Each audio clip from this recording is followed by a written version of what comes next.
Apa yang kita warisi dari Tuhan? Tuhan berkata bahwa Dia sendiri adalah upah Abraham. Kejadian 15 ayat 1.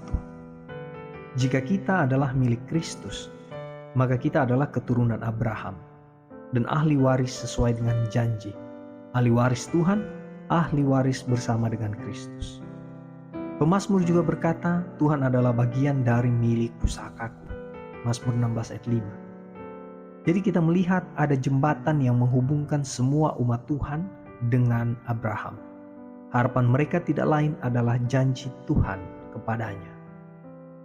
Dalam Roma 8 ayat 16 dan 17, Roh itu bersaksi bersama-sama dengan roh kita bahwa kita adalah anak-anak Tuhan. Dan jika kita adalah anak, maka kita juga adalah ahli waris. Maksudnya orang-orang yang berhak menerima janji-janji Tuhan. Ahli waris Tuhan dan ahli waris bersama dengan Kristus. Hal yang diwarisi oleh seorang anak dari ayahnya adalah ciri-cirinya dan sifat-sifatnya, dan juga harta benda. Demikian juga kita yang berada di dalam Kristus adalah anak-anak Tuhan, adalah pewaris dirinya sendiri. Kita mengambil bagian dalam kodrat ilahi. Sama seperti melalui kelahiran alami kita mewarisi dosa dan kelemahan, demikian juga dengan kelahiran baru kita mewarisi kebenaran dan kekuatan.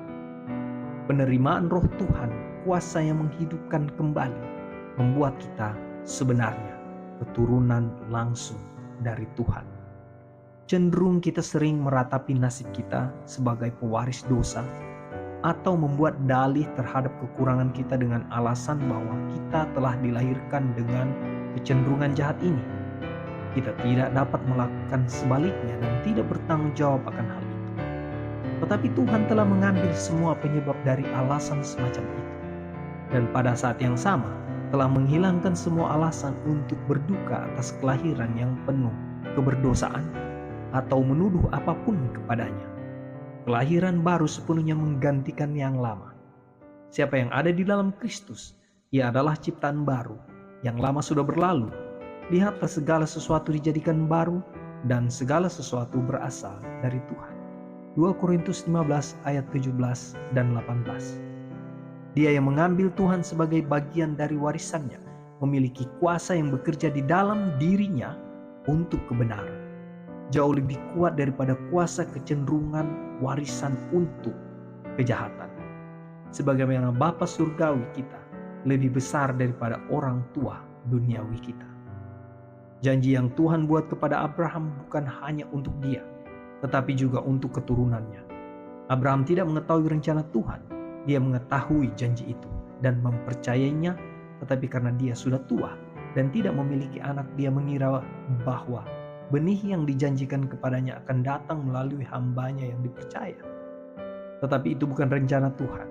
Abraham tidak akan menjadi nenek moyang dari seorang hamba, tetapi orang yang merdeka. Tetapi datanglah firman Tuhan kepadanya, demikian. Orang ini tidak akan menjadi ahli warismu, melainkan anak kandungmu. Dialah yang akan menjadi ahli warismu. Lalu Tuhan membawa Abram keluar serta berfirman, coba lihat ke langit, hitunglah bintang-bintang, jika engkau dapat menghitungnya. Maka firman-Nya kepadanya, demikianlah banyaknya nanti keturunanmu. Lalu percayalah Abraham pada Tuhan, maka Tuhan memperhitungkan hal itu kepadanya sebagai kebenaran. Kejadian 15 ayat 4 sampai 6. Dikutip dari buku Perjanjian Kekal, chapter 4 oleh A.J. Wagoner.